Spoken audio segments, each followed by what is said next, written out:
கடவுள் மனிதனாக கடவுளுடைய திருநாமம் பேசப்படும் இடமெல்லாம் புண்ணிய தலங்களே.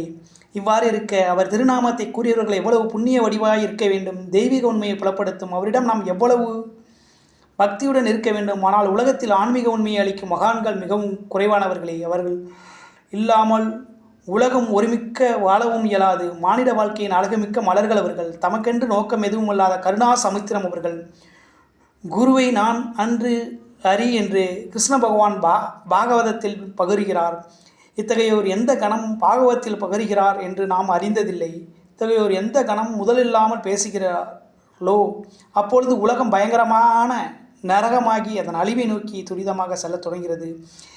இவர்களை விட உயர்வும் மகிமையும் உள்ள ஆசாரியர்கள் உலகில் தோன்றுகிறார்கள். அவர்களே ஈஸ்வர அவதாரங்கள். அவர்கள் தங்கள் விருப்பத்தாலேயே ஒரு முறை தொடுவதாலேயே ஆன்மீக அறிவை பிறரிடம் பாய்ச்சுவார்கள். அவர்கள் கட்டளையினால் மிக இழிந்தவர்களும் ஒரு வினாடியில் பெரிய ஞானிகளாகிவிட கூடும்.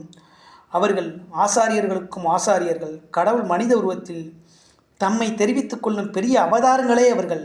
அவர்கள் மூலமாக வன்றி கடவுளை நாம் உணர முடியாது. அவர்களை நாம் பூஜிக்காமல் இருக்க இயலாது. உண்மையாக அவர்களே நாம் பூஜைக்கு உரியவர்கள்.